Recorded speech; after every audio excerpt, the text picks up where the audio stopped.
Okay, so obviously this is the Damage Report on a regular episode. We've got a lot of bad news, unfortunately, for you. I do have some good news, though. We're joined now on the show by correspondent for Rebel HQ, Emma Vigeland. Emma, welcome back to the show. Thanks for having me, John. Good to have you here. And also, I want to give people a heads up that I believe next week you're actually going to be in Los Angeles, and you will be co-hosting the show live in studio next week. Yeah, we're going to be hanging, having a great time. I'm really looking forward to it. I am as well. And let's give people a little preview of what they can expect then with a few topics that have been in the news this week. First of all, I was just talking about the State of the Union, some of my expectations for what Donald Trump might use it for. Considering what's going on, what do you think he will do with the State of the Union next week? He is getting increasingly angry that his wall funding is not going to happen. Nancy Pelosi has made it quite clear that she is not going to fund the wall. No package that the House sends out will have any wall funding. They'll do border security, the drones, whatever he wants in that realm, basically, but there's going to be no funding for the wall. She's made the, I think, correct political calculation that it is a very unpopular issue, the wall. No one really cares. A small fraction of the country wants to use that $5 billion plus money for the border wall funding, and the shutdown has only hurt Trump. Now we will see on February 15th if Trump chooses to close the government again to secure the funding for the wall, but that would be very unwise. However, he's a very unwise man. And we will also see if he chooses to declare a national emergency, which is what Ann Coulter has been screaming from the rooftops about. Well, that's actually what I'm curious about. I mean, he is going to have probably his biggest single media moment, at least for the next quarter or so, when the State of the Union happens. What do you think the odds are that he declares a national emergency during the State of the Union? You're asking me to calculate odds for Donald Trump. That's really tough because he comes out of left field every other day. So I think that there's a good chance, but I don't think he will. I think that he will continue. He's lied about the fact that there is wall construction happening. I mean, that he's not even being truthful to his supporters. He's saying that a good portion of the wall is already being constructed, which is factually false. So he can continue to lie about that, I guess, and his supporters will eat up whatever he says. So I think this could be like one of his failed businesses where he just gets out of it by talking his way out of it and changing the subject. And hopefully for him, since the government has been reopened, the media will focus less on his lies in this realm, and he can obfuscate and distract in a different way. So we also have a couple of new presidential candidates or possible candidates that have been announced over the past week or so. Obviously, the most important, Howard Schultz. He's now been running for a few days, or he's floating a trial balloon or something like that. So far, how would you say he's been received, and what has his entrance into this race sort of changed about the nature of this 2020 race? I like how you were super straight-faced when you asked how he's been received. I mean, it's been a complete disaster from start to finish, and I'm enjoying watching the train wreck, to be honest with you, because he has this billionaire arrogance that is so off-putting. Why do you think you can run the country? It is so crazy how these very rich people, I mean, Hillary Clinton included, but she has a lot of experience in government, so we don't need to go down that rabbit hole. But they get these consultants who tell them whatever they want to hear. And the fact that this guy thinks that there's someone who's hankering for a centrist who stands for nothing except for tax cuts for the rich, a centrist who wants to bring the parties together by being more corporate. No. The problem is that the parties are too corporate. Trump won by being a faux populist. Bernie Sanders got a lot of popularity for being a populist. He is the exact wrong kind of independent candidate. He's the worst of the parties that personified, pretending like he's some sort of different kind of candidate. And it's deeply depressing that this our political system incentivizes this kind of person to think that he has a shot because he can buy his way into the national conversation. But I also think it's encouraging to see how poorly he's been received and how easy it is for someone like Elizabeth Warren to dunk on him. Yeah, and although we do have to acknowledge that while Twitter has effectively dunked on him nonstop now for several days, people in the media, I mean, they very seriously talked about the chance that he could have to actually make a difference in this race.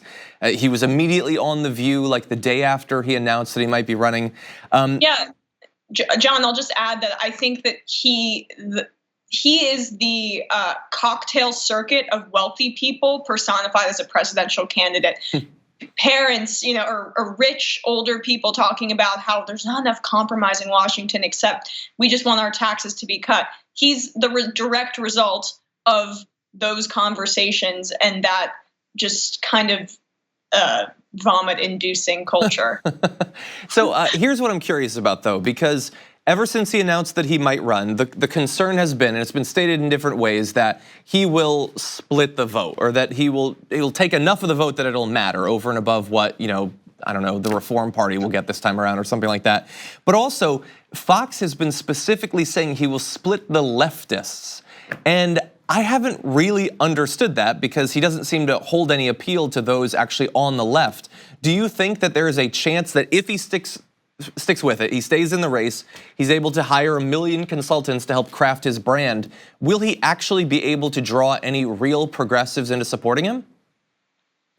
Absolutely not. I mean, real progressives will spit in his face, metaphorically. Obviously, we're a pacifistic brand, but he could draw some people away from the center, which is concerning. I mean, I'm not, as much as I'm enjoying making fun of him, I still think the threat of him pulling some people away from say Bernie Sanders is the nominee, and there are a lot of people in the country that think he's too far left. I disagree, but they could go to someone like a Howard Schultz, and that's why I think someone like Kamala Harris is gaining a lot of steam right now. There's this desire to get back to stability.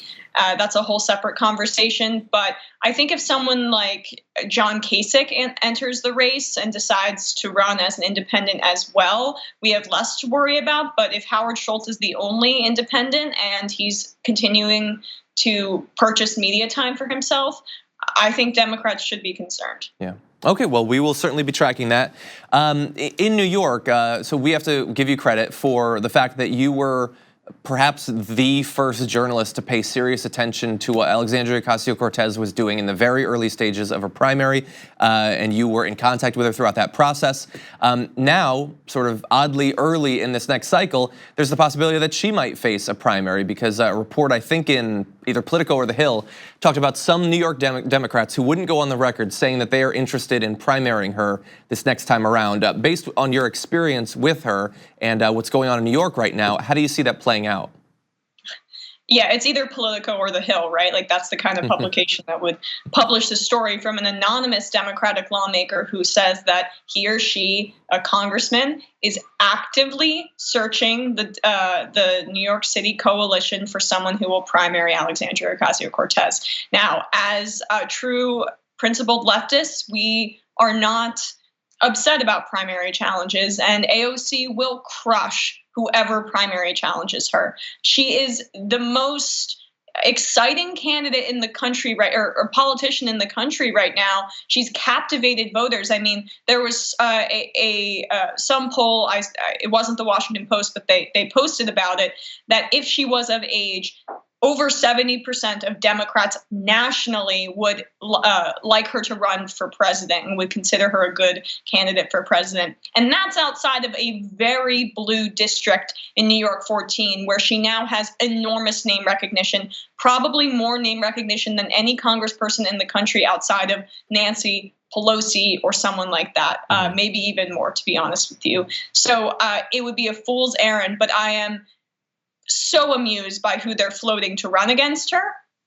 The Hill article reported that the congressman said that Elizabeth Crowley, the cousin of Joe Crowley, would be a good candidate because she's a woman and has really gone up the ranks within the Democratic Party establishment in New York, which means nothing. She hasn't earned, and saying that there are a lot of people who deserve that seat more. Really, there are people that deserve the seat more than the person who actually won. I'm shocked that that's your perspective. Except the deserving is all about putting in your time with the party leaders as opposed to actually running an insurgent campaign that speaks to the people. Yeah, and as she pointed out on Twitter, the Congresswoman AOC pointed out that that's the traditional way of doing it. Instead, you can go out and you can earn it by organizing and getting people fired up about your candidacy. And I agree with you. We're in favor of primaries. I think everyone should be primaried.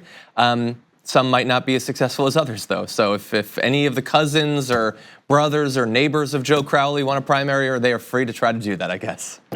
In any event, Emma Vigeland, thank you for joining us, correspondent for Rebel HQ, and also will be in LA next week. We're going to be very excited to have you here in studio. Thanks, John. Super excited to be there. Thanks, and we'll see you soon.